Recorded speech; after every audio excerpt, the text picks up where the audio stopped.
Hello, hello, and welcome. We have just started streaming on this lovely night. I apologize for the late hour, although if you're watching this after the fact, it's probably not that late for you at all. I have dragged my dear friend Chrystal here into watching Evangelion for the first time. Pressured her, forced her, one might say. Blackmailed her. I have threatened the lives of. I'm just kidding. It's not true. I didn't take much encouragement to make you watch Wow. Evangelion. Actually, it didn't take It much at was. all. I mean, it was pretty much Are you gonna say my it's your decision to idea? put myself. Uh, Everything is my idea. That's a Duh. valid point. That's a valid point, actually. Yeah, you can say it's your idea for watching an anime that's popular and beloved by many, and that I haven't shut up about since you've met me. I mean, I'm not. I'm not saying that you weren't like at least a little part of it, but it was definitely was a part of it. That's valid. So I'm going to take full credit for everything and appropriate the entire situation to make it me making. Anyway, I'm babbling, of course, at this point. So, Chrystal, if someone doesn't know who you are, and they should know who you are because you're pretty fantastic, do you mind introducing yourself to the general audience? We're gonna, Well, yeah, that was a very kind thing to say. of course. Hi, Chrystal Williams. I am on the Twitters a lot, and I've basically leveraged a little bit of a following that I had into Mm-hmm. my own podcast and my writing, which I'm Hmm? Chrystal, you cut out there for a second. Chrystal, are you there? We have lost Chrystal. I cannot hear Chrystal. That is unfortunate. Uh, oh my goodness. Let me send her a message. I think we just lost her in the stream. Uh, that is unfortunate and bad timing, but we will make do with what we can until she gets on her thing. Uh, so yeah, how's everyone doing tonight? I'm just gonna text her real quick. This is the worst thing to happen right before a stream starts, but what are you gonna do? This is how things happen. All right, cool, cool. Okay, she'll be back in a minute. Delay for time. Okay, so how's everyone doing this fine evening? I'm doing quite all right. I have been eagerly excited for the new Godzilla X Kong movie. We have a video coming out tomorrow about Godzilla and Kong. If you hello. catch, oh, good, excellent, cool. I stop. I don't have to buy time I'm anymore. sorry. I think I got disconnected mid call for some reason. I don't know why Discord decided to drop me. That Uh, happens I was mid sometimes. sentence, right? You were introducing yourself. Something about podcast. Do you know any about this Yes, yeah, podcast by chance? yes. It's the Galaxy Geekdom podcast that I host. I've had you on, Anthony, multiple times. Multiple Uh, times. we did our little Exorcist mini series, which was super fun. An excellent series. I Yeah, you recommend can it. go check over the you can yeah you can check the Galaxy Geekdom podcast. We've had Jazzy is the co-host on that, who we've had on a few times on these streams, Mm-hmm. and I know you did one with Madeline, who we've had as a guest too. She's a Oh friend yeah. of mine Oh, that I she's know in excellent. person. Yeah. Oh yeah, she's excellent. She and I Uh, were talking about Love Hina, which means is the second podcast, second stream in 1 week, just talking about different anime I watched growing up. Sorry. Well, this is going to be really interesting with this stream because you grew up watching this, and this is my first time as a 30-something-year-old. Oh yeah, I'm sure it's very different engaging this when you're 14 versus when you're 30 something. That's a big difference. I'm going to talk about Feel too. like, Hmm? yeah, I mean, it is very. I'm very curious about someone who grew up watching it as a teenager versus an adult because I feel like you would miss so much as a teen. Oh God, so much. I mean, granted, I was one of those pretentious teenagers who'd read like Dante's Inferno and go like, "Oh yeah, no, I get it. I totally understand what happened in this book." Meanwhile, you don't because you're 13, 14 reading a translated Italian poet. But I was one of those teenagers who was like, "Oh no, I totally get what this is saying." And meanwhile, I was like, getting surface level details and not picking up on the real meat and potatoes of the narrative. We have a few responses in chat saying they've just But finished watching Evangelion, actually, which is pretty cool. But as you were, I'm sorry, I cut you off there. no. I like hearing the chat. No, 100%. Just finished watching it recently. Got to the end. Okay. I'm reading the chat as well. I'm gonna try and keep an eye on. Oh, hi, Kyla. How's it going, Kyla? Again, get a friend of the show, Kyla. Who, Uh, by the way, Kyla, the script that you read before the video is one of my top performing videos right now. Oh my goodness, that was pretty exciting. Anyway, so. We'll get the chat when things come on. I think they're gonna have a lot of oh, engagement that's with this that's one. right. I also I was also in one of your videos, This is doing true. a little bit of the first one you posted. The Yeah. very first one. The very first one, dealing with Japan and conservative belief. There's a little bit of Evangelion switched into that as well, but for the most part, we're going to be. Anyway, I'm getting ahead of myself. So let's talk a second um, about why you watched Evangelion for the first time in 2024 at this point in time, before we get started into the meat and potatoes of the plot. So yeah. So Evangelion was a name I had carried for like years at this point.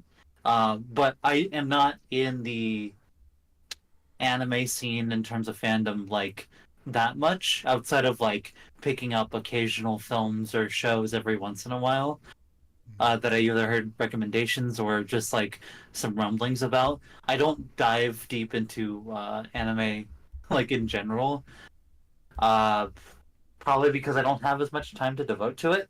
Um, but this one was always coming up as something that was different, and you know me. I like anything that like could potentially be like more challenging, more thought provoking, and that kind of excites me because I love works of art that deal with that feel like when you're watching it, like you're trying to put together a puzzle piece, like a Mm-hmm. puzzle, and I love that concept where it's like exercising all the muscles of your intellect and your thoughts. And so I heard that this was it, and the only thing that I knew was that it was a mech anime, um, and I don't know what to expect. And yeah, I've been saying this on Twitter, but if you haven't been seeing it, that I think this is one of the greatest shows I've ever seen. And the anime, the film, which we'll get to it, we'll get to End, Mm-hmm. is also a masterpiece in my mind. And I want to expand on that. But I knew you had some thoughts and some topics to cover when it comes to this. There's Yes, a lot of stuff to have. I do have a lot to cover, and I think that, quite honestly, the most important thing we have to cover right now is I found recently uh, a secret video. A secret video that I think is very important for you to watch right now. That you've seen Evangelion. I'm going to show it to you right now. Anyway, Okay. now I'm sharing my screen. You can see my screen, right, Crystal? Yeah. Okay, I cool. can see your screen is the image of the Ava with that's just repeating. Right, of course. I'm going to show you a very important video. Arguably, a moment some might say is the most important moment in Evangelion history. Are you ready to see this? I am ready and scared. Okay. Horses in Evangelion, there are horses. Horses in Evangelion, there. You're probably wondering why is there a horse there? That's designed like Evangelion 1. That I feel like there's a lot of depth to that image that I just watched. I feel like I can dissect that into multiple ways. You see, this is actually part of a bigger ad.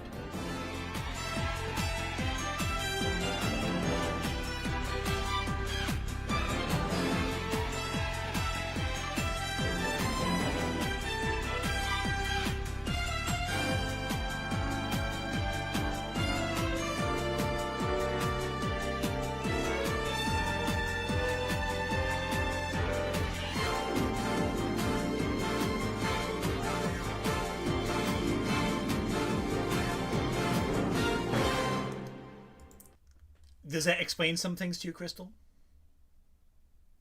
I feel like I have the key to understanding everything. Evangelion is, for some reason, over the years become the biggest marketing material in anime culture.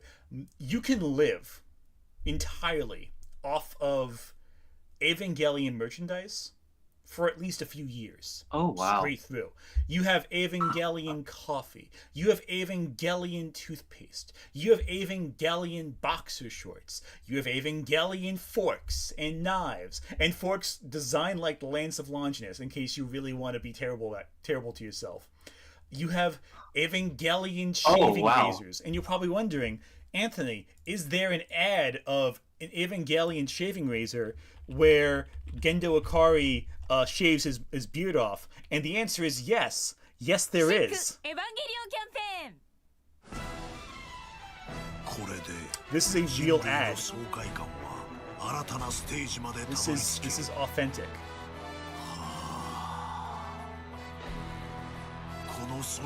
I just want to pause that image right there so you can experience the discomfort. Look at it. I mean, just watching this, it's just like, I feel like that's just part of the entire thing. Like it feels like it encapsulates the show in a perfect little form, because that is exactly how he would react 100%. It would 100%. He would wear gloves shaving, because already that's the last thing you ever want to do in your life. No, so this is the Evangelion experience, being confronted with existential terror and the strangest sense of capitalistic exploitation simultaneously at once. And that's not even getting. And as if I'm gonna be genuine, I feel like my soul has left my body. I'm just gonna keep this image here for a while until I personally get so uncomfortable with it I have to take it away. That won't take long, most likely. So, not to be political, but why does capitalism have to ruin our good art? I've asked that question hundreds of times since coming here. And by here I mean this universe, and I have no answer for you on this one, Chrystal, unfortunately. Oh, I forgot you're from another universe. I am in fact from another universe. It's called New Jersey. It's a unique place. We have Italian restaurants in every corner. It's pretty wonderful, actually. Anyway, so getting on to topics that are actually serious and legitimate, and after getting the icebreaker of strange Evangelion things I have, and just wait, the sex PSA involving the Evangelion actors I can show you next. That is real, by the way. So what are your thoughts on Evangelion? With that image on the screen, it's kind of hard to articulate your form sentences. Chrystal, form your intelligently phrased, articulate sentences with this image of Gendo with his beard shaved off, staring at you. Well, if Gendo's on the screen, okay, fine. That man is a goddamn monster. God, here you go. No, I was gonna say, Gendo, father of the year. Just Gendo is all the around best. Fantastic. Oh no, Gendo's the best anime dad. He's up there with Shao Tucker, and Gon's dad from Hunter x Hunter in terms of sheer quality parenthood. Gon. Yeah, great dad. Honestly, perfect father. Father of the year. In fact, I'd say all the parents in Evangelion are just peak parents, just in general, just fantastic parental figures. Yeah. Oh my goodness. But no, so let's start. This is going to be a serious conversation about the actual No, I was saying we're obviously when we're together we make lots of jokes. But and I pre-gamed. I guess we should really get into the actual now. Oh no, and I pre-gamed before coming here, so this conversation is going to be very intelligent and very articulate, I guarantee. So let's take a step back from my bizarre sense of humor and just talk about actually what your thoughts are in the series. Overhead thoughts. We'll get into more specific as we go on in the conversation, but if you can sum up your feelings on Evangelion, how would you give your elevator review of it, so to speak? Um, well, I gave my like little review that said I think it's a masterpiece, and I didn't really give an explanation of why I think that is. Um, I I can't like say that I'm an expert in the mech anime field. I really haven't watched any that I can think of. But what I got from this is that is a complete deconstruction of that entire genre. Uh, it it feels like taking what I know about mechs, which mainly kind of centers around like Pacific Rim, kind of take taking that style and like running with it in live action, is that it's sort of a genre that's fun. It's got a lot of interesting characters that are more focused on beating the bad guy per se. I feel like this show is taking that concept and turning that on its head, where the villains of the show are the fellow humans and the evil and the humanity that's present more so. And not only that specifically, it feels like, especially as we get into the later episodes, like this is an anime I feel the closest where the artist, outside of maybe like Hayao Miyazaki, where you're watching someone opening their heart for you. You're looking into the inner thoughts of someone's own mental spiral. Do you get what I'm trying to say? You know, 100%. like, uh, yeah, it feels. I think what good art and great art can do is can give you a tapping into what the artist's mindset were when they were creating said art. Um, One of the reasons why I love like someone like David Lynch's work is that he uses his surreal imagery to evoke feelings and to get the feelings of what he is trying to get across in whatever he's showing. And I feel like this anime um, is doing that. It's using these characters in these worlds to tell a very human story while breaking apart the genre that it's in. Mm. And I think that makes it stand out as not just a piece of anime. Like I would recommend this to people who just love good cinema. And I know it's a show, but I would say that it has all the qualities of what makes the best films I've ever seen have. 100%. And I would say this also with Evangelion. There's a lot of really interesting references to cinema and science fiction and fantasy and all that throughout the whole thing. It exists, I think, in a conversation with the greater literary landscape in a way that other mecha anime may not. And I don't mean to say that in a sense of like, oh, it's pretentious and all that kind of stuff. I'm not saying that at all. I'm saying that it's clear that Hideaki Anno has a deep love of genre, and it's clear that he is lifting from other anime, other works of science fiction, in a way that allows him to create a vessel for this discussion about psychology, about human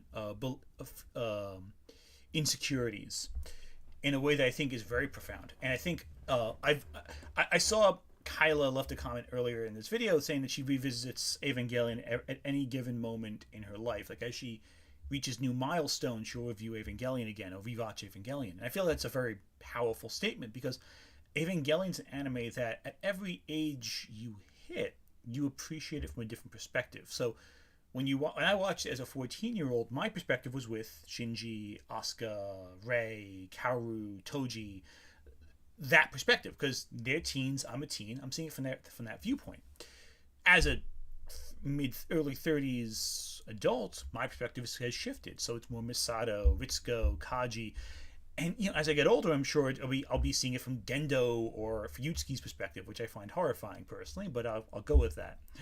And it's that sense of it's a series that can apply to any given perspective that you might have, and you see it from different lens, from a different vantage point, in order to say, okay, I see the action, I see the narrative, I see the components of the plot hitting me at different points, as well as the components of the characters. And I think this series, more than others, really uses character really well. Like this is an example where every character, like, really, there is a internal conflict. They confront that conflict and are usually crushed by that conflict in some way.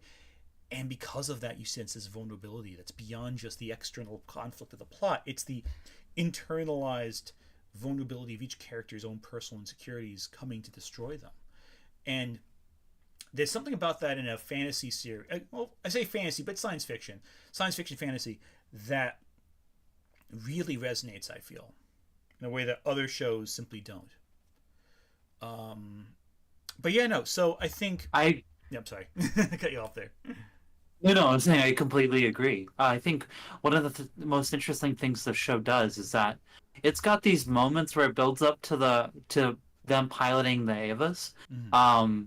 or Evas. I don't know how you pronounce it. Like I've They have different. so They have since I've different. watched it multiple ways, yeah.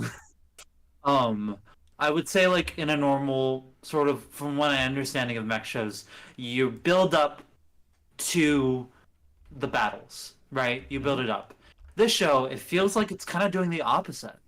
I'm far more invested and interested in the interpersonal dealings of these characters, and the Evas are just like an extension of their own um, internal trauma.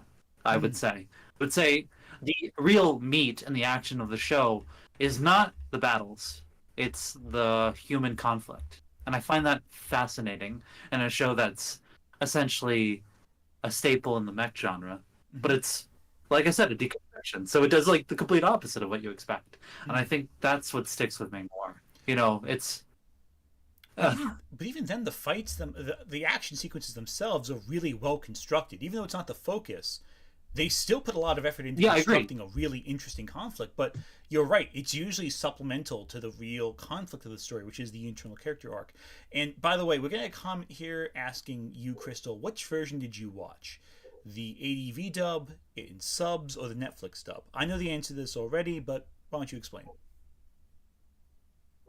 So yeah, I know Evangelion was a series that people loved, and so before even watching it, I decided to, and I do this with all the shows I'm going to watch, especially if there's been multiple versions, Mm-hmm. is to try and just Google and feel around and like hear what the community is saying about, without any spoilers, what they preferred version of is. Now, I always go for dubs when it comes to shows because I just don't have the patience to really like watch an entire show in subtitles.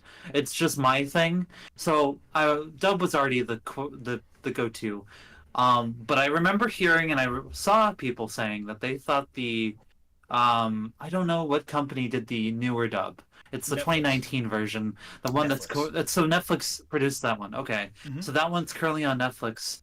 I remember people saying that the voice acting is great in that show for the dub, but because it's so closely um, handled by the Japanese studio, that some of the uh, dialogue feels a bit more stilted in Mm. comparison to the ADV dub. So I went back to a throwback of watch the original ADV dub. I also thought it would be a good segue into that show because that's how most, I would say, like Americans who saw it at a particularly younger age jumped into it themselves. Mm. So I felt like it was an appropriate way of visiting the show. Mm-hmm. Do I That's think fair. it's probably the most accurate way? Probably not. Well, I mean, you But don't do want I to be the think most it accurate. You want to see the trans Japanese sub, but that's the most accurate. But right? ADV, I think that version is the most authentic to how a lot of audiences in America, at least, got introduced to it. I agree, and I would say this too with ADV. Even though there are some changes made to the language, even though there's some adjustments made to certain lines and certain characters, I do think it does authentically relay and communicate the power of Evangelion. We got a comment here saying I prefer the ADV dub, but not just for nostalgic reasons, but I like that it takes liberties when it needs to. So it's not a stilted literal translation. I fully agree. I just did a video a couple weeks back on the ADV dub of Evangelion. I said basically the same thing. I love how they did take liberties, especially with Asuka's betrayal. And credit to the Yeah. Netflix dub. I think Shinji's voice actor Casey does a fantastic job. But I just think that I personally prefer the ADV dub as a collective whole, even though there are elements of the Netflix dub I think are highlights personally. I do think on my rewatch that the ADV dub is the best dub, but it's fun seeing it go from goofy to dark and seeing the actors gradually taking it more seriously. I agree. One thing I think is interesting about the ADV dub, especially, is that when you first start watching it, the first, I don't know, 3-4 episodes of it, you can tell the voice actors don't really get the show yet. They don't really seem to understand what show they're working in. But once they hit their stride, it falls into place. I think once episode 7... I gotta say, there's something so... Yeah, I gotta say, there's something so unsettling about a show and the voice actors, at first having kind of more goofy approaches to said characters, but when the switch happens, there's something so unsettling about the voice actors you got used to hearing speaking in a certain way shifting. Like, and I feel like that serves the twist in the show. By the way, the twist I'm referring to is where I feel like it really hits is 17, 18, 18 specifically, where there's no turning back. Like, it hits that, and it's like it's a different show in a good way. Where it's like 100%. When I think we can just spoil Evangelion. It's been out for like 30 years. If you're watching this video, I'm very sorry to say you will be spoiled for Evangelion. I think the scene when Toji it gets in Unit 3 is when the show really... I really think the show hits its turning point around episode 14, episode 15. But like, once Toji is in Unit 3, they hit that point where there's a point of no return. That's when it goes from just like, oh, it's a fun but a little complicated mecha series to like, no, we're dealing with trauma. We're dealing with some intensity. Misato's breakdown, episode 16. That's another example too. Comments just pointed this out. Misato's emotional breakdown in episode 15, 16. I'm assuming you mean the scene when they're leaving the wedding and she gets drunk when she's walking home and just starts venting to Kaji. Shinji? No, the scene she vents to Kaji. My brain was like, Kaji, yeah. Yeah. I know what you're talking about. Now here's something interesting. So Chrystal, I will say this. You were messaging me a few times while watching Evangelion. What were your initial thoughts on Kaji? Because you sent me a bunch of like messages when you got introduced to him, and the whole time just trying not to say anything. So I'm thinking like, I think my ick factor when he's first introduced is one of like, oh, she's saying no to his advances and he's still going for it. Like, that is a red flag for me. I'm sorry, any man that does that, it's like, whoa, okay, this guy's a creep. And like, I googled it, and I was like, creepy guy Evangelion, and then the first thing that popped up was literally his name. So, and not like any I'm not of even the joking. other characters. That's the funniest part. Like, so Kaji was the first to come up, and not like say Gendo or Kyo. No, I'm 100% serious. Kaji came up. That is funny though. I'm not gonna lie. That's really funny. But like, he ends up being like one of the most trustworthy characters in the whole show, which is so bizarre. Which is really funny. It's funny. I know you're trying not to say anything. Oh yeah, the moment you said that, I'm like, oh, I think it's because you start to learn. Like I said, it just had to do with like. I mean, it was a guy. You know what I mean? Like, and I was just like, oh no, gross. HR. Oh, 100%. And that's the thing too. It's like he goes from like, all these red flags, really, really intense. And again, there are some red flags there, like some intense ones. But then it hits that moment where you're like, okay, maybe he's the voice of reason, and maybe because he's the one who has most of his, like, he's one of the only characters in the show, and I find this very interesting, who's not like totally emotionally like unavailable or distraught. He seems to have a good head on his shoulders in the face of real horror, a cosmic horror in front of him, an emotional horror. He ends up having a real level-headed perspective on a lot of things. And I think that's really interesting for Kaji especially. But yeah, no, and it's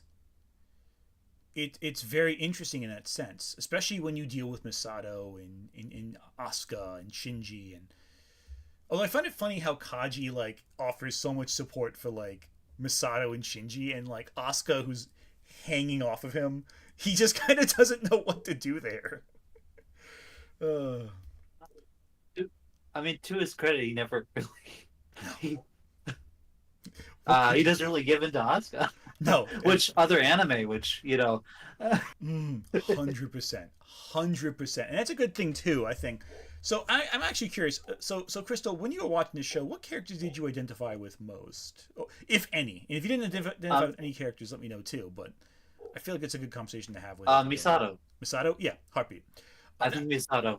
Yeah, in Uh, Heartbeat as well. Young adult character who is hard on herself.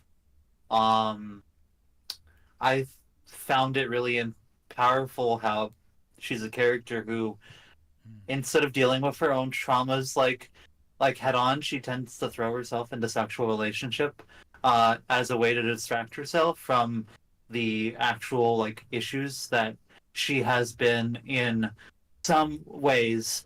And I don't think she intentionally was trying to hurt people in being complicit in the evils that is Nerve.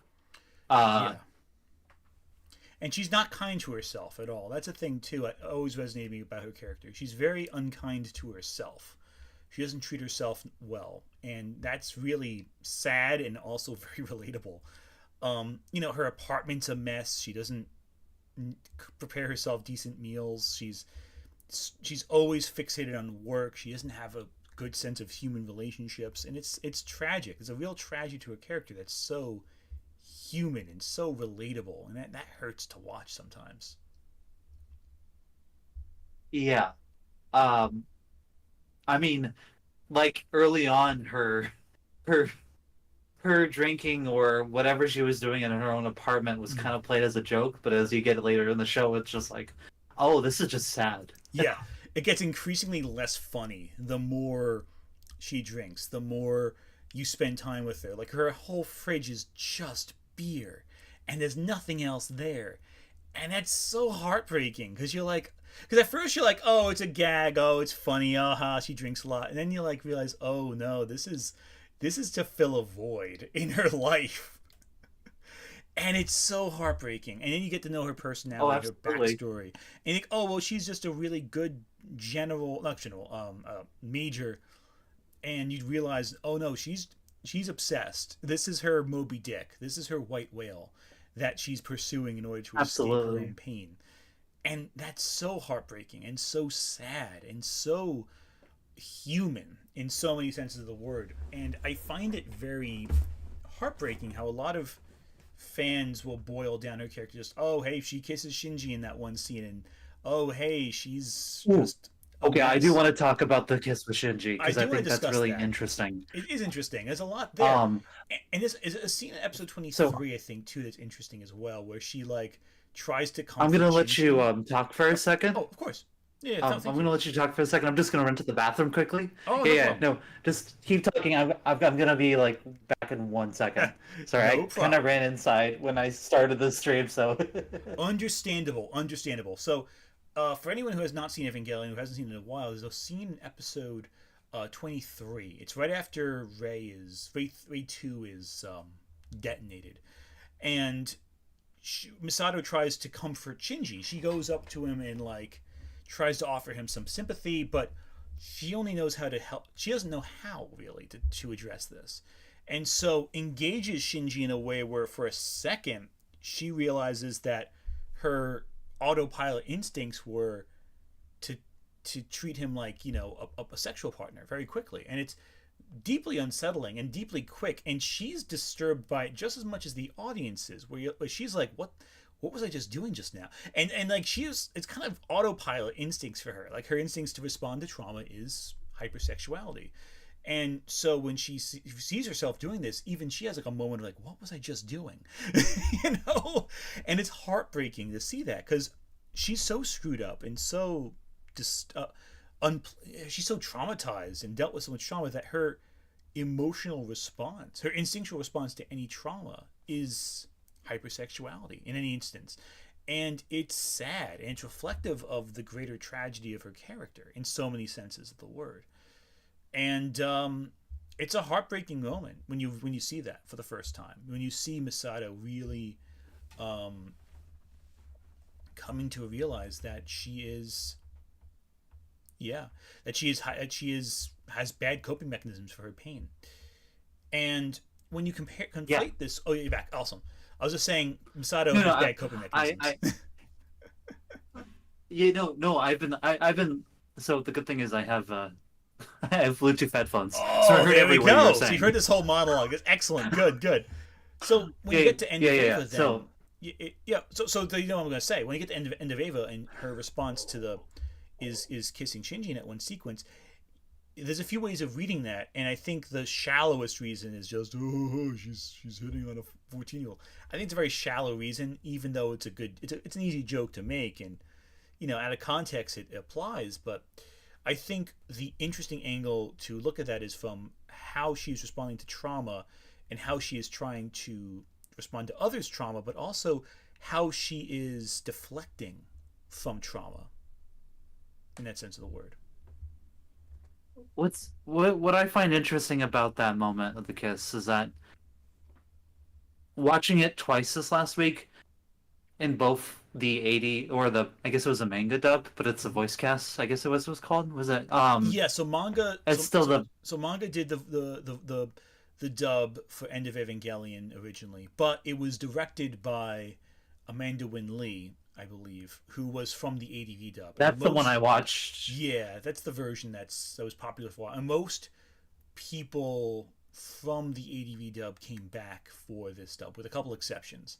But that's a whole other discussion.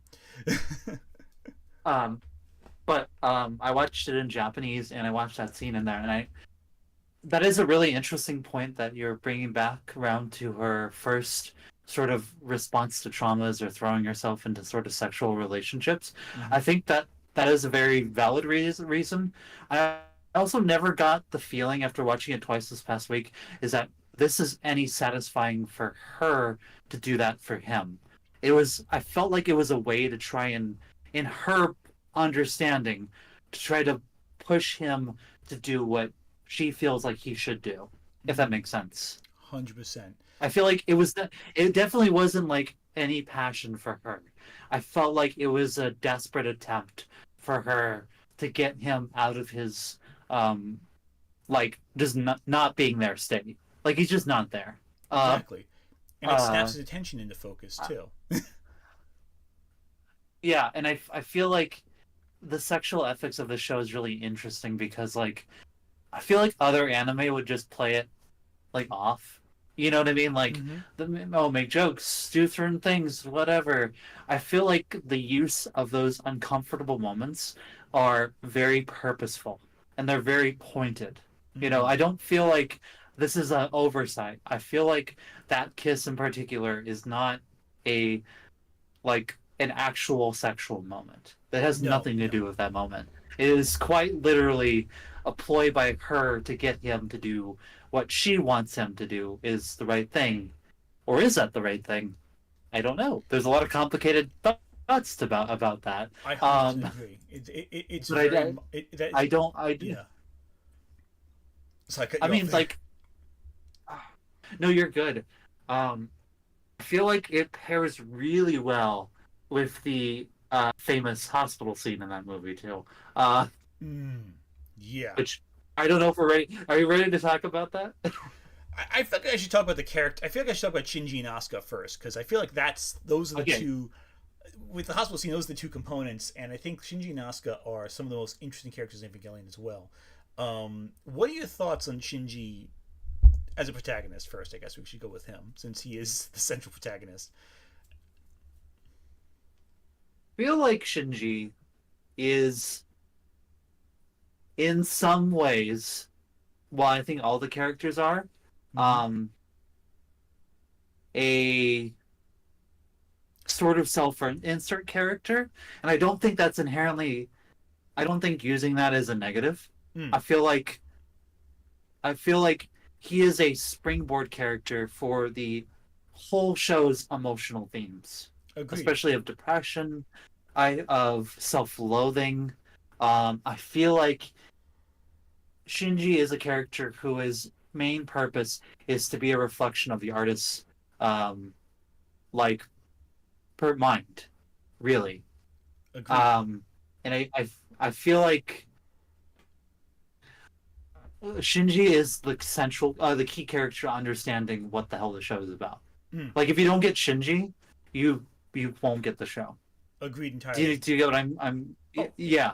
100%. Um, Because the thing is, like I Shinji's the whole crux of the show is Shinji's exploration of himself. Why does he do the things that he does? You know, why does he? What makes him tick? What makes him function? What keeps him from functioning? You know, what drives him? Is it praise? Is it a sense of purpose?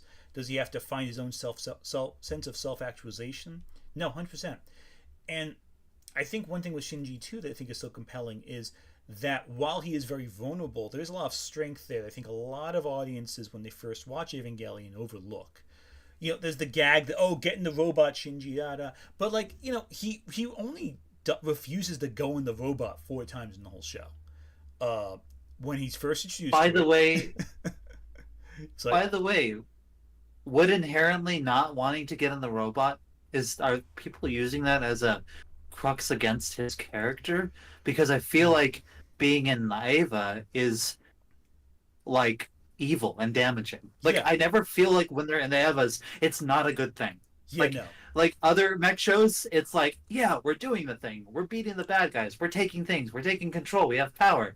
This show is forcing a child into a machine that connects uh, into their bodies and forcing them to live through pain and trauma for the satisfaction of a psychopath. Yeah, and, like, essentially, the Evangelion cockpit, it's essentially reverse birth. Essentially, like, Yeah, you have the umbilical cable, you have the entry plug that looks, let's be quite blunt, like a vibrator, you know, going yeah. inside of this crevice inside of a thing that's technically their mother into their womb to integrate with them and possibly melt into their bodies. Like, it's a deeply Freudian concept, and It it's becomes even more so when you get the revelation of what the Evas actually they're are. literally their mother, yeah, and the mothers of all humanity, essentially, you know, in essence. And the idea of that is so traumatizing and so disturbing. But even before you realize that, the Evas are a living, sentient, Lovecraftian entity that from the first fight starts sprouting eyes from underneath their helmet. There's some grossness to these things. You don't, even when you don't know what they exactly are, you get what they are. I think some legitimate criticism of the series is how it ends Oh up yeah, being no, I was like, focused. Oh, here's a comment here that's interesting. So I think some legitimate criticism of the series is how it ends up being too focused on Shinji and his problems at the expense of all the other characters, especially in End of Eva. What do you think of that? That the show becomes too centered on Shinji? I don't think that at all. Yeah, I disagree In with my that. mind, I feel like, yeah, I disagree with that. Like, I respect the comment, Mm. but I don't completely. Um, I think one reason why someone might think that is because as the show goes on, Shinji is further isolated. He is withdrawn from any support systems. So you have, at first, Shinji has all these classmates, he has his friends, he has some relationships with Asuka and Rei, Misato is close to him. But what they do very deliberately over the course of the series is they remove those sources of communication from his life. You know, very and they obviously, do that for all the other characters too. they do. They They do that isolate for the other everyone. characters as well. Misato's alone. Us, like, they're not even talking by the end. Really, Yeah. And that's what's so like, heartbreaking about it. they're barely interacting with each other. Yeah. Yeah, and that's what's so And I think effective, I think, about that whole component. That's why the hospital scene happens. He's so desperate for some form of human connection that he goes to Asuka while comatose, and then we see how that goes. And you see where that gets you. Um, and it's entirely there's another heartbreaking. when there's another comment saying here, because I think it's kind of going to bring into my point. It says, feel like End of Eva kind of sidesteps the other female leads for Shinji, while the TV finale felt a bit more equal in exploring them. That's a fair point. These are some really interesting perspectives. I don't necessarily agree. Only for the perspective of the show is and the whole series is trying to say something, right? Shinji, as I explained earlier, is the self-insert character, right? He is the focal point of the entire show, and he is the main point. I think it's interesting they're saying that they sidestep some of the female characters, but how can you not end the entire story by focusing on your main character that is central to the themes and the concept? You know what I mean? 100%. Like, those other characters are supportive, Mm. right? But Shinji is the meat. He is the meaning behind the whole show. And I feel like I get what they're saying, but at the same token, I don't really agree. Like that's uh like that it's like a detriment. I Mhm. feel like that is the point. And I feel like it's in my mind it makes sense. Like it connects with me. Oh, yeah. Uh, And I think it's like interesting. I think I messaged you like during the last two episodes, for the end of Evangelion. Uh, those two episodes felt like I was staring into someone's like mind. Oh, yeah. I like it connects everything. It connects every dot. I know it's not the most linear way of doing it, and it's very confusing. But it is Shinji's mind. Yeah. Uh, I feel like it's a and I therapy feel like session. Those last couple of episodes, it feels like you walked in right. on a friend who is in therapy, and you have a sense of their problems, but this really just pulled all the layers back and showed you every single undercurrent, all the viscera under the surface that's been pulling the strings up until this point. I think episode 25 especially is good at showing other characters' perspectives, where episode 26 is all entirely on Shinji's world. But even End of Eva, I think, does that to an extent, except in a much crueler, more uh, merciless fashion, I think, is the best way of putting it. I mean, couldn't you say that episodes 25, 26, and End of Evangelion are both simultaneously exactly what's happening in those sequences? I would say yes. I would Like, say episode 25 is pre-instrumentality, whereas episode 26 is during instrumentality. Um, yeah, because like of the way it's set up and how the snippets of reality that we see during episode 25, we see Misato's body obviously shot. We see Ritsuko's body floating in like the water. We see Asuka in Ava Unit 2 just kind of sitting there. And we get a sense of general what is going on outside of their minds, but not specifically more than that, which I think is interesting and heartbreaking at the same time, because we get a sense really that these people are lost and isolated, and all they have are their own anxieties that are just ripping them to shreds. Um, I do think though, I think the most disturbing sequence in the whole series is episode 22. I find everything involving Asuka in that episode to be deeply unpleasant and deeply disturbing. Um, I don't oh, know. learning about her mother, you mean? Everything in that episode is so hard to watch. Like it's so heartbreaking. Like Yeah. it's genuinely sad. Like it's not just sad. It's like profoundly. I find it profoundly depressing. I remember watching that when I was a teenager, and I found that a little almost too hard to watch. Like, and I'm never like that with any show, like or movie. I've seen some deeply upsetting, disturbing things. Episode 22, yeah, comments saying the same thing. I find that so profoundly upsetting, and deeply disturbing at times. Um, I agree. and it's done in a way where you watch it and you get the sense this is a character who, this poor child has been like just the system of adults in her life have completely failed her. Like you feel that way with a lot of characters, but you really get the sense that there is a, like with Shinji, his father fails him, and everyone else kind of neglects him. This, it's like they're actively putting her through the worst possible childhood a human being can endure, uh, in a way that I just find so upsetting and so heartbreaking. Everything with her mother, everything with like the fact that she's like trained from birth to be a child soldier, uh, Kaji kind of having to deal with it and not knowing how to respond in an appropriate way, or an effective way, I should say. It's heartbreaking, and it recontextualizes everything that you see in the series before, because you see it's a character who isn't just simply arrogant and overconfident, but and don't worry, no one's spamming the chat. Don't worry, more comments the better. You're seeing a character who is profoundly depressed and profoundly isolated and insecure, and is trying to hide those insecurities through extreme projection, through extreme overcompensation. And it's just heartbreaking to watch, because you see that whole thing crash down in episode 22. Like, watching that as a kid, that was some of the most deeply depressing stuff I've ever seen in like any anime up until then. It still is I think it. Yeah, I think. Yeah, I have to agree with you. I feel like I've seen some anime, and like, there's something so different about this. Like, it just stands out, and I think I can understand its popularity now, but I also am baffled by it, because I will say that one of the things that I had a good interaction when I went to see End of Eva in the theaters. Mm-hmm. The crowd was good.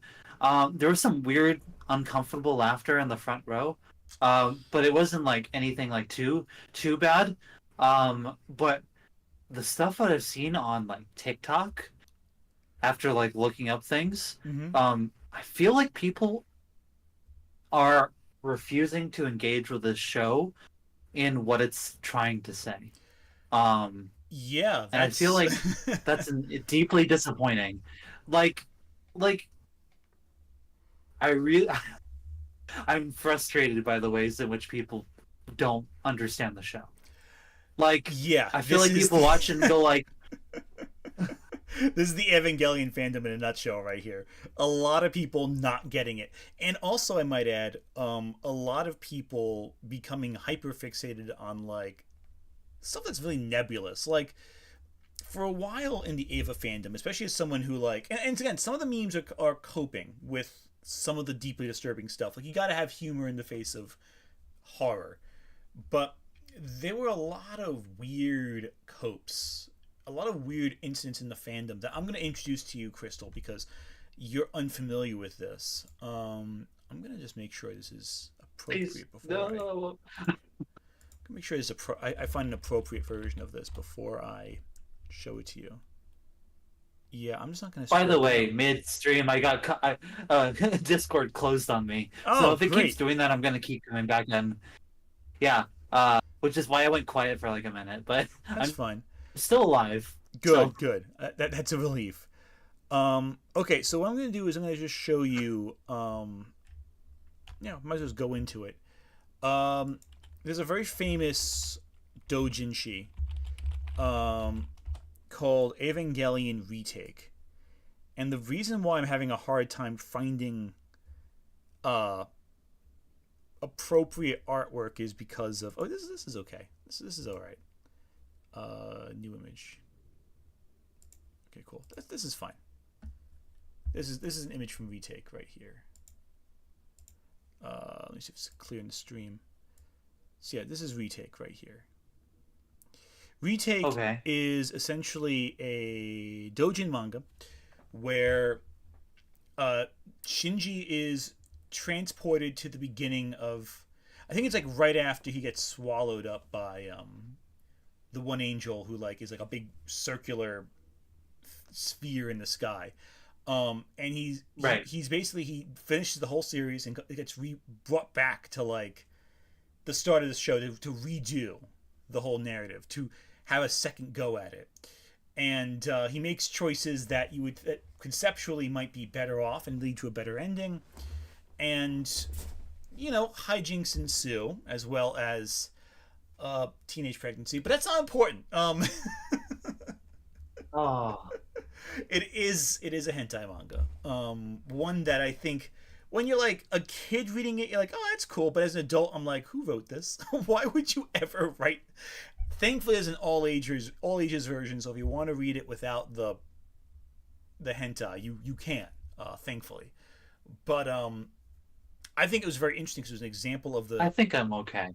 Yeah, no, you don't need to worry about that. It's a very interesting narrative, though. I will say that the narrative is very compelling and interesting because it's clear. The reason I'm bringing this up is because it's clearly an example of the fandom for Evangelion trying to find an optimistic ending to it, trying to find a situation where the characters end up happy. And I don't want that, to be honest. yeah, well, I'm sorry, that sounds so bleak, but I get it. But I must also think it's the ending being so bleak is amazing.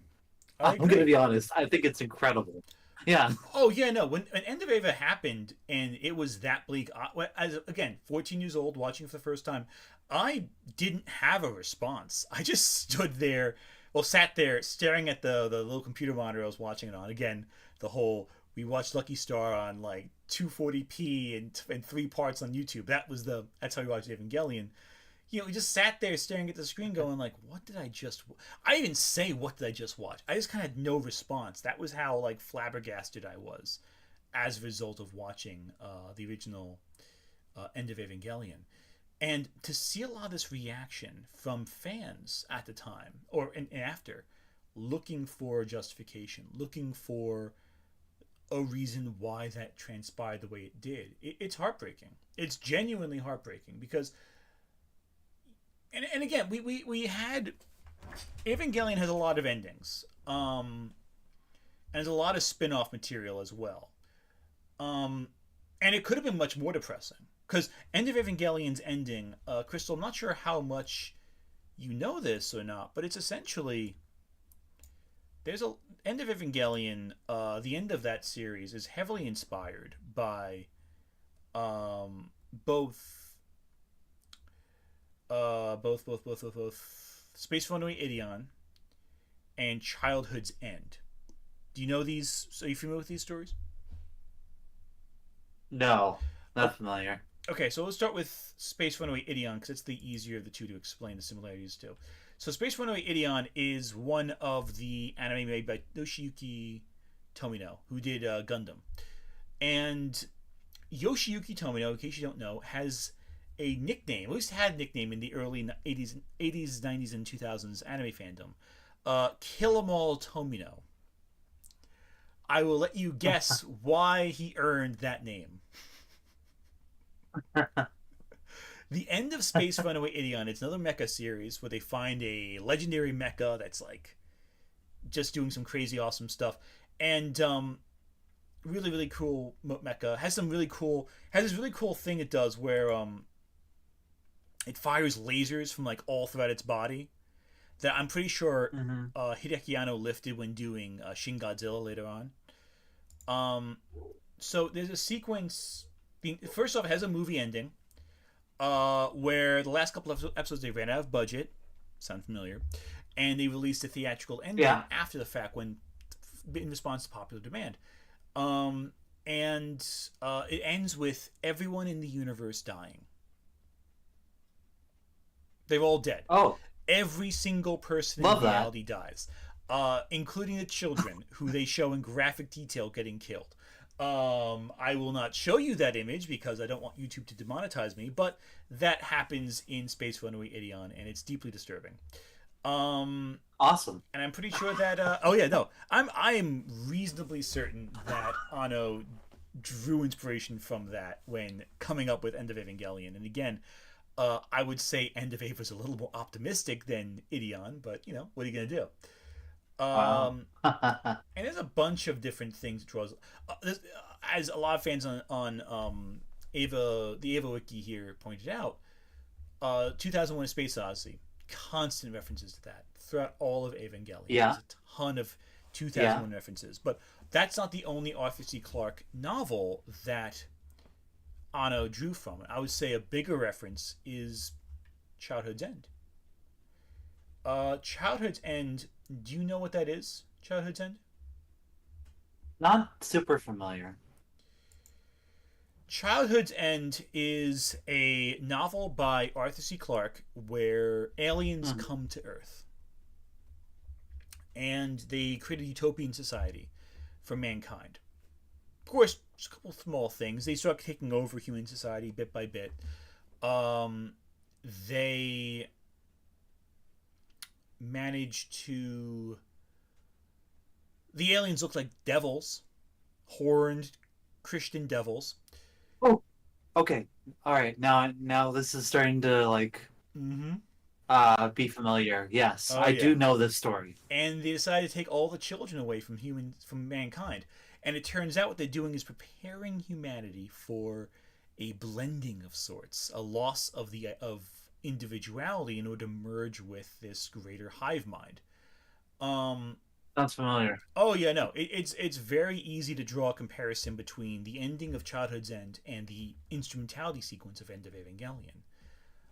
Because I think that Anno directly drew from that ending when making End of Eva, among other things. And even the term instrumentality, it's lifted from a Harlan. Well, actually, not. No, it's lifted from a Cordwainer Smith story, the instrumentality of mankind. But here's an example. The last episode of Evangelion is called "The Beast the boy who shouted I at the end of the at the heart of the world," something like that. And I being, of course, is both. It's a pun. It's both I individual, like the individual pronoun I, and AI is in love, and it's reference to the Harlan Ellison book or short story collection. I forget which one it is. The beast that shouted love at the heart of the world. So it's a little pun there. And of course, in the last episode of Evangelion TV show, it's about Shinji finding self-identity, self-actualization, and declaring himself to be an individual, to be a person with a will and an ego of their own. And I find that stuff very interesting. I find that very interesting of a perspective to have. Yeah, no. And these are all superficial details. These are small little references. They're not necessarily end-all be-alls, but I do find it funny that with Evangelion especially, there are so many references to other pieces of science fiction and literature, but just as much, there are a ton of references to Evangelion and other anime. So many anime reference Evangelion to various extents, and sometimes more than others. Genshiken, of course, about anime fan club, so of course it has a bunch of Asuka cosplayers. Gintama continues to have, to reference a ton of anime with this, Actually, Gintama has a bunch of Evangelion references. And there is even an anime, yes, this exists, where Shinji and Godzilla team up.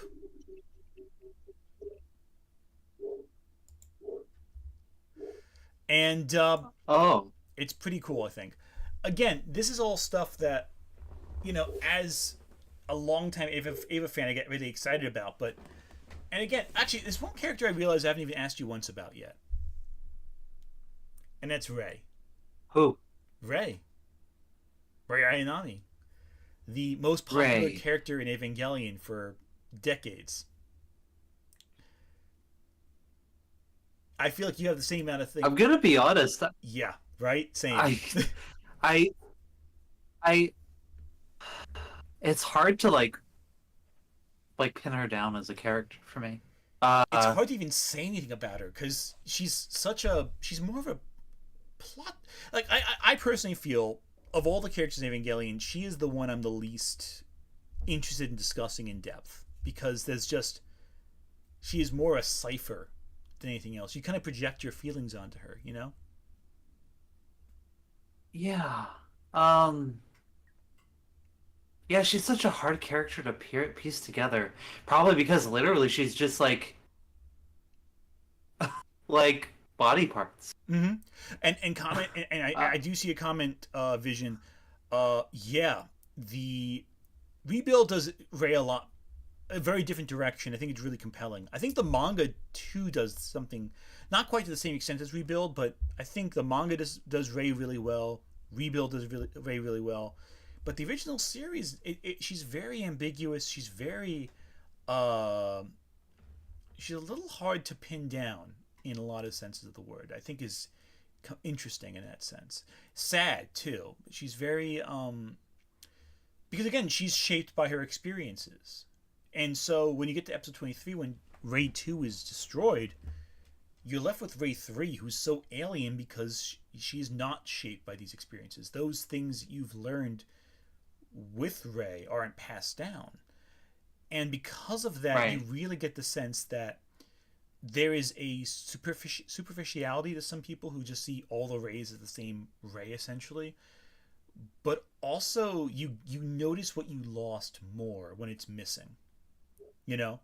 Like, Hmm. the elements of emotion that Rei 2 displays are completely absent with Rei 3. And even though there are connections later on, because of course, there is some continuity between these Reis, the absence of the subtle warmth that you notice, you go from like there's, you see her growing, coming out of her shell, you see her emoting, and then it's gone. And that absence of what you just was seeing slowly kindle really resonates, I think, when you're watching it. I agree. Uh, Gosh, it's so hard to like pin down my thoughts on her because I think when watching it, I was just so focused on like some of the other characters as opposed to her because she has in the anime, the original, has the least amount of like things to latch onto. Mm. So, but I think she's so fascinating in that regard. I think the way that End of Eva uses her is fascinating too. Um, Yeah, because it's like I you see her almost like as a, like she becomes almost like a Cronenbergian like body horror at times. Like there are elements of that which are oh yeah, deeply disturbing and deeply visually unpleasant to watch. oh, oh for sure. I mean the reveal of the multiple rays in the Oh God, yeah. floating, It's and then it's immediately destroyed is it's so upsetting and so profoundly disturbing, and like, and not just that, but you see like Rei like being like essentially groped by like Gendo, and like her absorbing Adam into her body, and then like oh yeah, that's the whole sequence of giant naked Rei is just so deeply disturbing, and so like it really is Lovecraftian is the only way of describing it. Like it is the point where you realize that Evangelion, if you haven't realized already, Evangelion's not really just pure mecha. It's more of a kaiju series, and by that point, more Lovecraftian horror. It really affects your perspective of it, because when you realize that Evangelion is horror more than it is just mecha action, you really recontextualize your understanding of what you've been seeing up until that point.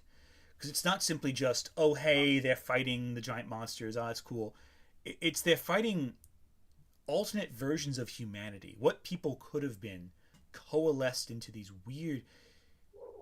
And I think on this point too, I want to ask you a question. What do you think of the angels as either like a collective like or monsters? the angels throughout the whole show. Yeah, You mean collectively. Yeah. the angels are utterly fascinating in that I the show obviously builds to like finding out what they are. It's hard for me to view them as inherently evil, Mm. if It's you get what I'm saying. 100%. Especially the Um, first couple, because they're just kind of wandering around. It almost makes you think of like Shadow of the Colossus, when you just see the colossi just wandering around, lumbering into things, and you're like, well, these aren't evil. They're just taking up space in a busy area. Like it feels at times yeah, like they have an objective, reach Adam, but they don't seem to see that as necessarily like destructive. And some are more destructive than others, sure, but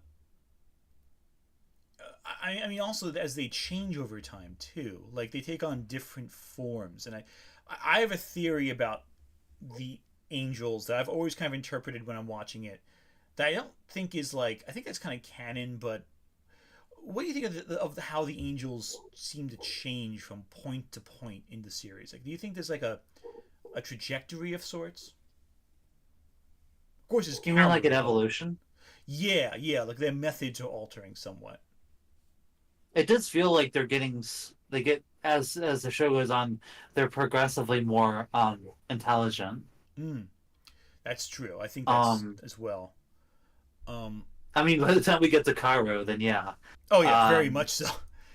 Um, I think it's interesting because I feel like the angels are trying to understand the people that they're confronting. Like you see, like starting with like, the first few angels that's trying to get to Adam, they're trying to get there, and they're self-defensive, but they're not really, they're destructive in the sense they're trying that their objective will ultimately destroy humanity, but they're not like actively targeting people. They're not like being cruel, but like as it goes on, you really get a sense that they're actively interested in people. Like obviously, of course, there's the computer virus where they merge with like the whole computer system, do a whole Andromeda strain thing. But once they start like sucking up Shinji and getting inside their heads and forcing themselves in characters' minds, there's this sense of interrogation, the sense of mm, trying to understand what makes people tick in a way that's deeply invasive and deeply disturbing, but still, it's almost like they're trying to understand what they're fighting. it doesn't feel malicious, weirdly No, enough. it doesn't. Like, even when it is deeply invasive, and again, one is a couple of the sequences are profoundly, with the exception of the one. I know they all have names, and I always forget which one's which, but in terms of names off the top of my head, it's the one angel where he like just clobbers Unit 0 and Unit 2 and almost gets through the Geofront. When Shinji Yeah. is right after the Unit 3 fight. That angel is Hmm. that one is the only one where you're like, no, he really wants to just he really wants to fuck everyone up. Like he's the one where you're like, nope, actually, I think he does want to hurt people. I think he'll enjoy it So too. that one's Steve, that's one Steve, and he's a little bit of a handful. Yeah, exactly. But with beyond that, like, and like the thing is, the rest, even like the infamous mind rape sequence, there's a sense that they don't understand what they're confronting, and because of that, there's almost like this inquisitive sort of detachment from it. In my opinion, anyway, we're watching it. Yeah, I think you're onto something. Mm, I find it fascinating the way that they interrogate Shinji's mind, um, mm, and point out all of his insecurities and flaws, um, but in a way that doesn't feel like they're trying to like poke at him, that they're mm-hmm. just trying to get him to understand. Yeah. Um, it's fascinating. That's why, like, to me, the angels, like, while obviously the quote unquote big bad, I don't feel like they're nearly as evil as like Gendo. You No, know, no. like, It's funny too that technically, like the big bad technically is Keel Lorenz, who's just barely has a presence in the show. Like he's barely even mm, like a factor. Also, yes, the Blackout episode was animated by Studio Ghibli, and I love that. And of course, Hideaki Anno did animate the Titan, the not Titans, the colossal the Giant of Destruction from Nausicaa, the Valley of the Wind, which I think is really cool. Um, but no, like now here's a question for you. mm. What do you think of this?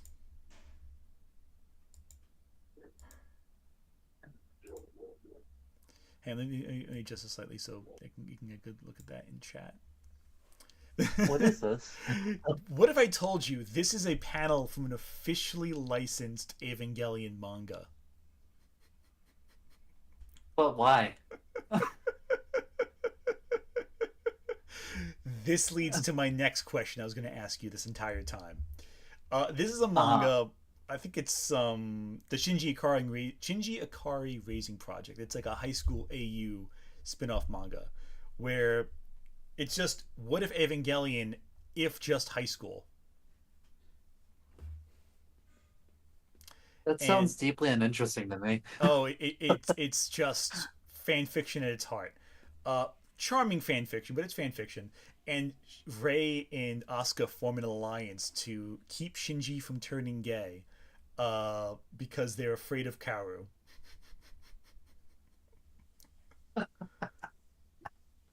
Well, Yeah. too late. As the comments point out, it is shocking how quickly they make Asuka like a straight up homophobe into Shinji Ikari Raising Project.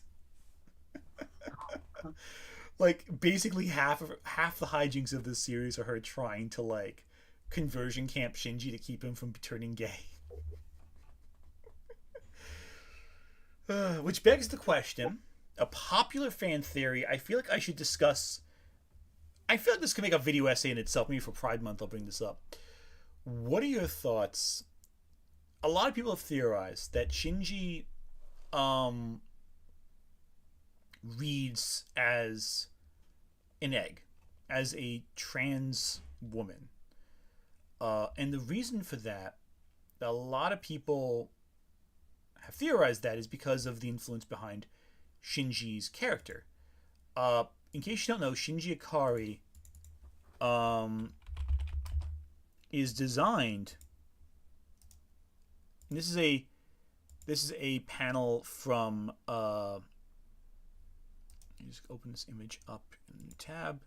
Yeah, this is a drawing done by Shinji's character designer, where he admits that the basis for Shinji's character design is the character Nadia.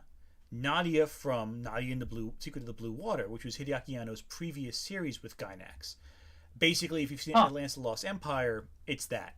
Very, very bluntly, it's a Jules Verne pastiche. But yeah, it's just so Shinji is just Nadia, and a lot of fans have seen this imagery and kind of gone, well, actually, there might be some credence to the idea that Shinji might be a closeted trans woman. I don't know if I personally subscribe to this theory though, but I'm also not a trans woman. You are though. So I wonder, like, what's your perspective on that? Did you ever get any vibe like that, or do you feel like that might be a bit of a reach, or what do you think? I think it might be a bit of a reach. I didn't Yeah. watch it and go like, "Oh, this is an egg." Like No. Yeah. my thoughts were like, "This is a self-insert for Anno, dealing with his own bullshit, which we all deal with, which is depression." Exactly. The big That's. the big one. I also think he's bisexual, so. Yeah. Oh no, he's definitely bisexual.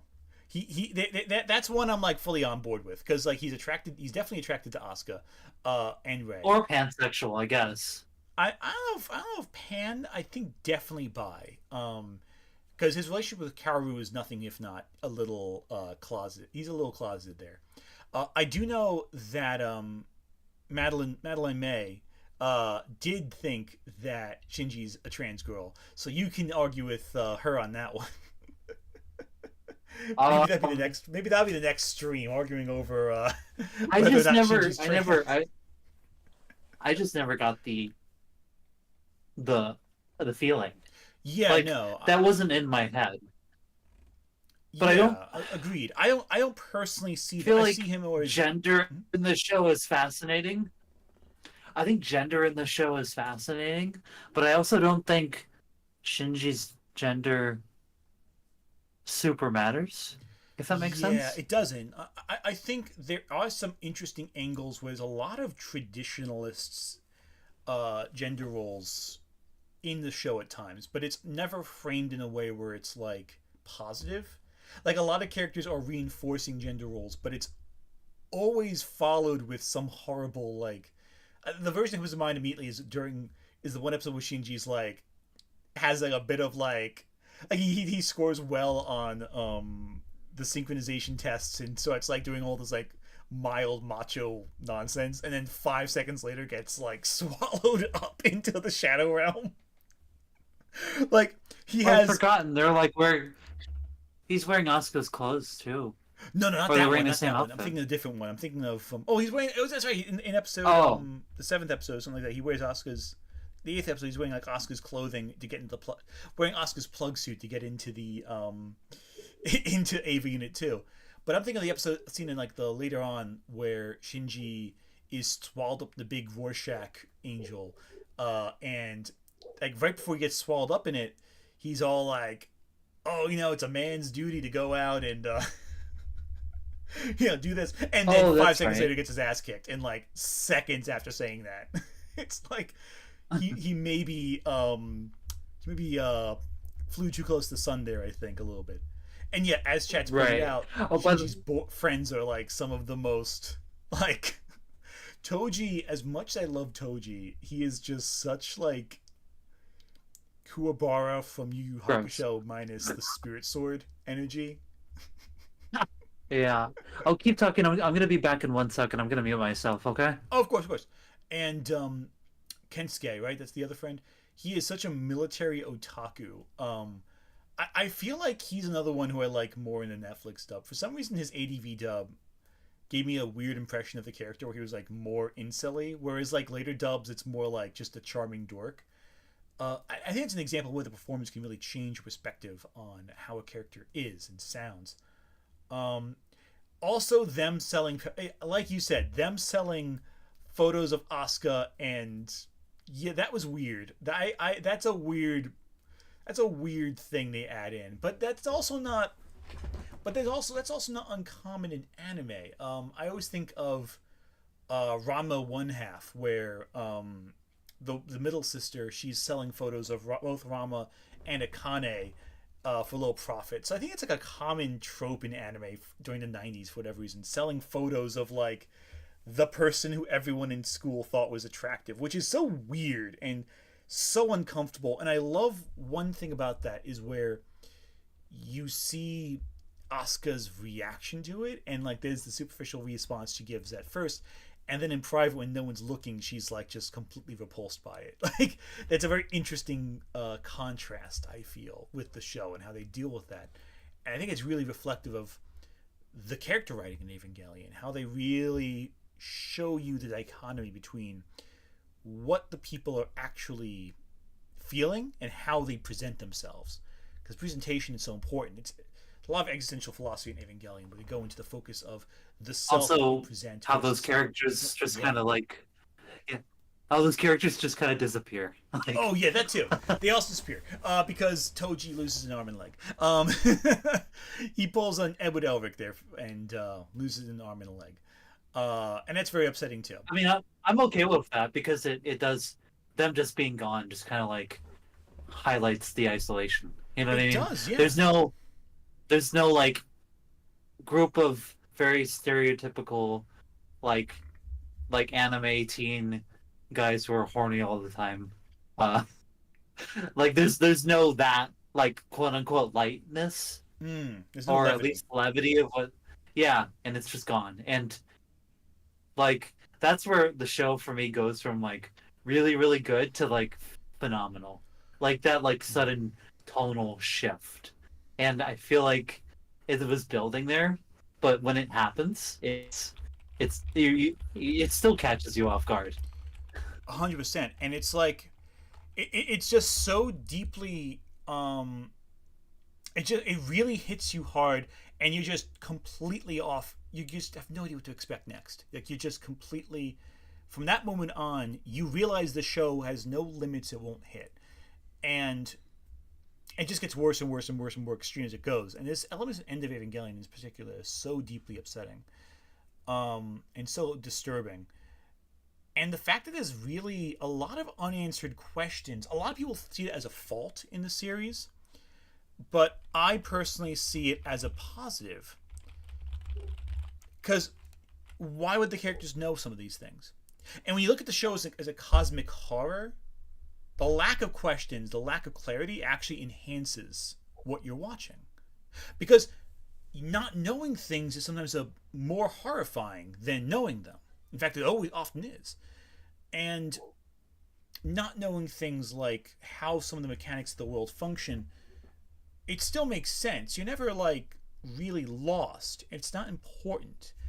The external plot is less important than what is going on. And I see it a lot with some of the negative reviews I've seen of Evangelion, when people like hyper focus on um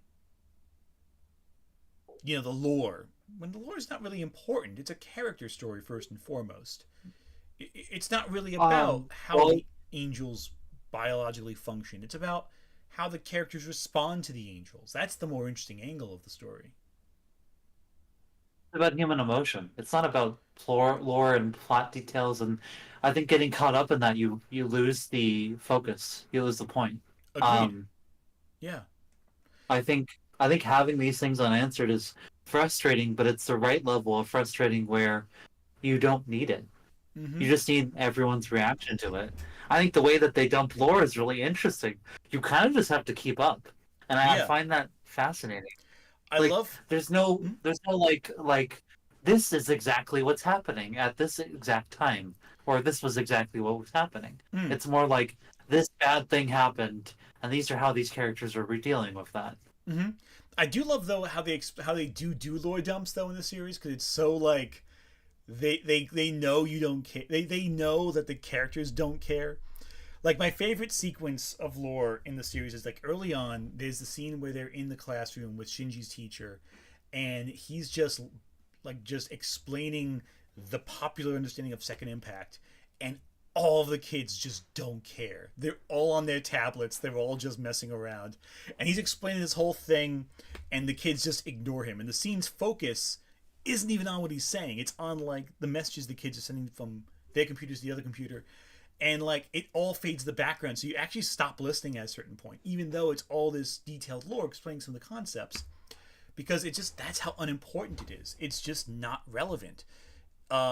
And I think that's really brilliant how they explore that in the series in a way that's really compelling and cool. Um, and That's one component of Ava I think is really interesting, but I think a lot of people just don't get. They hyper focus on the unimportant details, and it's disappointing from a fan's perspective because that is ultimately what so many people hyper focus on. That and the best girl argument, which is ridiculous because we Oh, all know who the best girl is. It's Pen Pen, obviously. yeah, that's the only answer. The Yeah, it's only answer is Pen. Pen Pen. The best character in Evangelion is Pen Pen.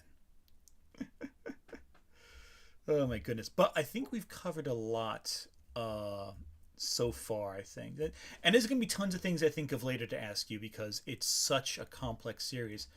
Um, but I think right now I'm gonna say I let's wrap up because it's been a long day and I'm actually running out of steam talking. I'm running out of the ability to physically talk right now. before so there's I agree with wrapping up. There is one thing that I want to Absolutely. kind of quickly talk about. Mm-hmm. Um, it's more so some of the elements of not the whole show. Mm-hmm. Um, I've been thinking because ever since I saw it, it's been on my mind. It's End of Evangelion. Mm-hmm. I think that is the quintessential um, summation of everything that show is about. Mm-hmm. I We do think have one more. it's We have one more question in chat too when you get the chance. But first, say your thing. Sorry, we'll ask your question. We'll answer your question. Don't um, worry. okay. So let's talk about certain things where I was getting frustrated at with people not understanding it. Mm-hmm. The biggest thing, and it's the thing I brought up early on, is the hospital scene early on. Yes. Um, uh, if you don't know, it's the infamous scene where Shinji masturbates, to put it Mm. lightly. Um, now, there's a lot of ways to read that. Mm. I think, I think it is an incredible like bit of symbolism for the for Shinji's character, where it's they verbalize it a lot later.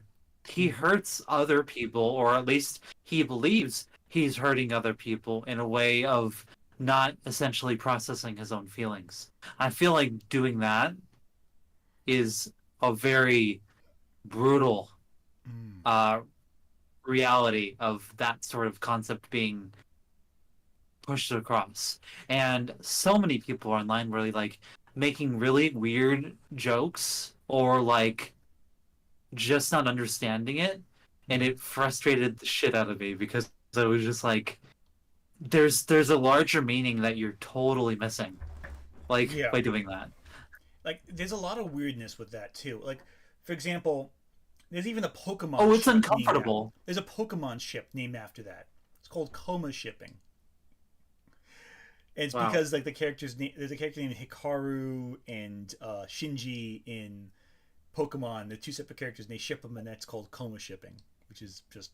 But anyway, I'm on the side of the point, but like there's a lot of weird humor about it, and like to an extent, humor is a response to trauma, and this is a traumatic scene for so many people, but like it's also deeply disturbing, and you can tell there's a great moment in the pre-instrumentality sequence where like Asuka like confronts Shinji about that, and because it's Mhm. pre-instrumentality, it's in Shinji's head essentially. So you're left wondering: is this Shinji's perspective of Asuka and his own guilt personified, or is it Asuka's awareness intersecting with Shinji's and actually responding to realizing what happened in the hospital scene?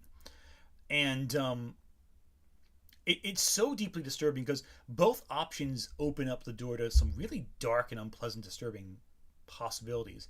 Is Shinji's guilt manifesting here? Is it him feeling self-resentment, feeling self-hatred, or is are his worst actions becoming visibly apparent to everyone around him? It's deeply disturbing, and I feel like it's one of the more unpleasant sequences in End of Evangelion because of what it implies, as well as Shinji's ultimate response to it, which is to say destroy Absolutely. which is to say orange juice, which is to say everyone turns into orange juice and everyone gets hugged and then turned into orange juice. Now the question in chat that I do want to have the same question to: are you interested in seeing the Rebuild of Evangelion series? Oh, I absolutely will. Yeah, I'm gonna watch the movies. Oh I yeah. want to get it done, and I want to see what's different, Mm-hmm. and also what's maybe potentially expanded upon. Um, Uh, look for what's different more than expanded upon. I'll tell you that. I'll give you a heads up right now.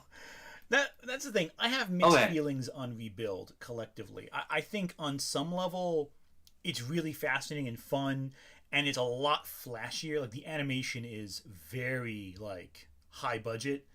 Uh, and there's some sequences that are deeply impressive and deeply cool, but and it makes a lot of changes that are like really change how you see things.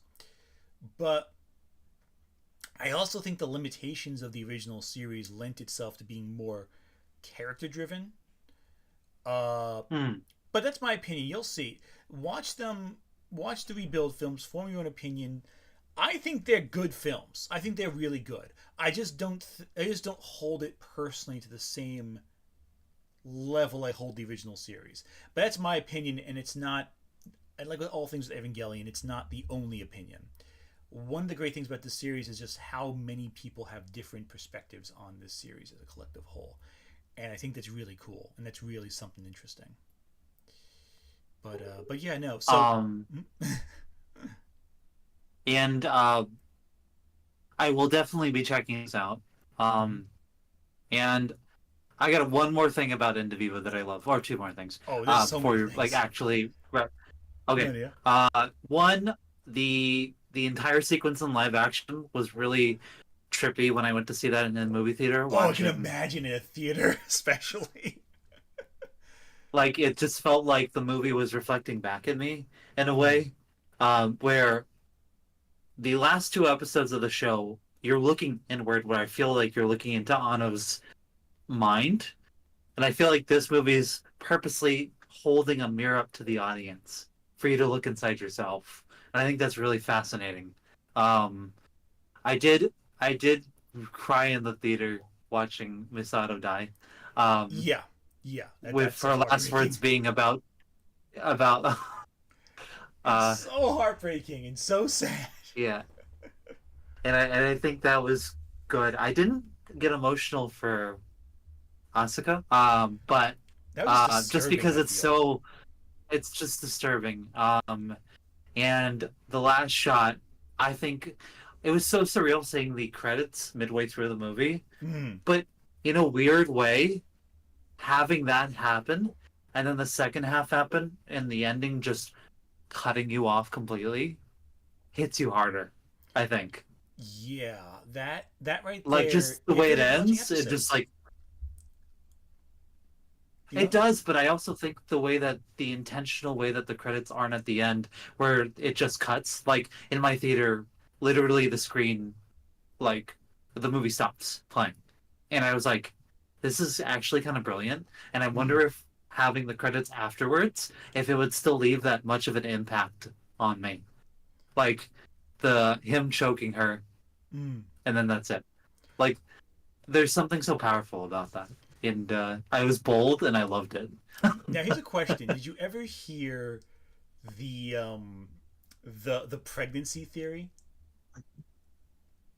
Um, no. This is a theory that was very popular when I first started watching Evangelion, and it didn't help that it had some of the voice actors from the ADV dub were actually some of the ones who thought it was a fun theory and would like talk about it. Oh, That jeez. the theory is, and yes, it always comes back to teenage pregnancy. That in the ADV dub, the manga dub, the words that Asuka says are "how disgusting" at the very end. Those are the last words she says. But in other versions, it's "I feel sick." And the theory was that she's saying that because it's morning sickness, which I don't agree with. But a lot of the voice actors from the ADV Club thought that was a really funny theory and would share it apparently in like panels and stuff. And I'm just like, it got very popular for some reason. The Yeah, other I don't thing, see it. the other thing I is don't see it. that the original ending of End of Evangelion was going to be much darker. Mhm. Like so much darker. There were actually two rejected endings. One was a little goofier. One involved like Asuka like walking around and talking and like them panning out to see like Ava Unit 1 like floating in space. But the other ending I always felt was so bone chilling conceptually, where it's the same as End of Eva. They're on the beach. They're all the little times passed, and you just see Shinji laying on the beach and he's holding hands with someone, and you can't see whose hand it is. You see his hand in hers. It's a girl's hand, a very pale skin. You can probably assume it's like Rei's hand, and like it's Mhm. like a little monologue of like being alone and everything, but not being alone anymore. And they pan out and they show he's holding a severed arm. It's just a severed arm that he's holding onto, and that's it. I'm gonna be honest. I would have loved that ending too. Like that's so. Apparently, even Ano was like, "This might be a little too screwed up. That might be a little too dark." It's not darker than him choking her. Yeah, apparently that's more optimistic because at least he has someone else to be with. Like, I find End of Ava's ending. I find it both very bleak and very optimistic at the exact same time. It's weird. Like it's different, different concurrent feelings. And of course, Rebuild is a much more optimistic take, but like there's like this deeply trippy feeling to End of Evangelion that's I I'm find I'm so very good. curious about Rebuild because I kind of Mm. like the pessimistic ending for this, Oh yeah, and no, it's very different. I kind of like the pessimism of it. I like it as a metaphor for the pain of kind of being our own individuals and not being Mm, able to understand one another. And I like it being pessimistic in the fact that its point is to get people to try to understand one another. I feel mm. like being too optimistic would leave people with an easy road out, if that makes sense. No, I fully agree. And it's true. It is a very dark perspective. It's a very bleak perspective, but I think that's what makes it so powerful. I think years later. I agree. Yeah. And um, I am a little disappointed that I missed about the first 20 minutes of the movie when I went to go to the theater, but Yeah, but you I'm watched it not again disappointed in the after the fact that fact. yeah, so it doesn't matter. But I will say yeah, I watched it like a day later. There you go. I'd even consider watching it for a third time again. I've Uh watched I've watched I Ava an uncomfortable number of times over the years, so I can't judge you for watching it again. Especially after first watching it, I watched it we watched it like multiple times. That Now I'm Adolescence trying to is- see if I can afford the $178 collector's edition version just to Oh get yeah, a physical copy that I has the original ADV dub in well addition to the new one. well, Chrystal. Next time you're in New Jersey, I have that collection. I bought it. I bought it when it came on sale because I just knew I had to get it because it was such a great collection. I want it. I No. want it. Well, that and like Adolescence of Utena, I would revisit all. I feel like they have very good companions, Evangelion and Utena. I feel like that's a good double feature series. Essentially, they both feel Okay. like they're on the same wavelength, in different directions though. Anyway, so that I think we're gonna wrap up right now because for me it's Yeah, like I think this is a yeah, this is a good point to wrap up. The end of Evangelion's ending. It's a good place. But Chrystal, where can people find you if they want to hear more of your brilliant thoughts? well. Thank you. Um, you can follow me on Twitter at Crystal W Rocks. In the bio of my Twitter, I have a link tree that links to a bunch of the sites I'm on, including I have Medium account and I've written articles for Medium under Chrystal Williams. And you can also follow on Twitter the Gals of Geekdom. So Gals of Geekdom on Twitter, which is my podcast that I co-run with Jazzy, who's been a guest, and Lizzie, who you haven't on yet. Haven't had on yet, I but haven't had Lizzie on maybe yet. in the future. That'd be fun. I want to drag her in when The Crow comes out because I know that's like her vibe. I think we should all do a Crow stream together. I would be down for that. Uh, Just go to The Crow Um, and cry about it afterwards. I think we would need to rewatch the original The Crow as well. Oh yeah, no, 100%, 100% on that one. Oh, Also, Love and But- Pop, pretty good movie. I was seeing in the comments just now, responding to that. Anno's live action is such an interesting world. Anyway, so I'm gonna wrap things up now because I am dead tired and I need to sleep. So no, but thank you for everyone who came out to listen to our. I know it's late. Apologize for that. My work schedule is all over the place. But thank you for having me on your channel as the stream. It's fun. I'd love to do this again. Maybe not as late if I can work it out. no, certainly. But And of course, Chrystal, it'd be a shame if we were working on something collaboratively currently potentially. Who knows? I mean, who knows if any project we're working on right now that we have to finish the script for or something. That'd be crazy.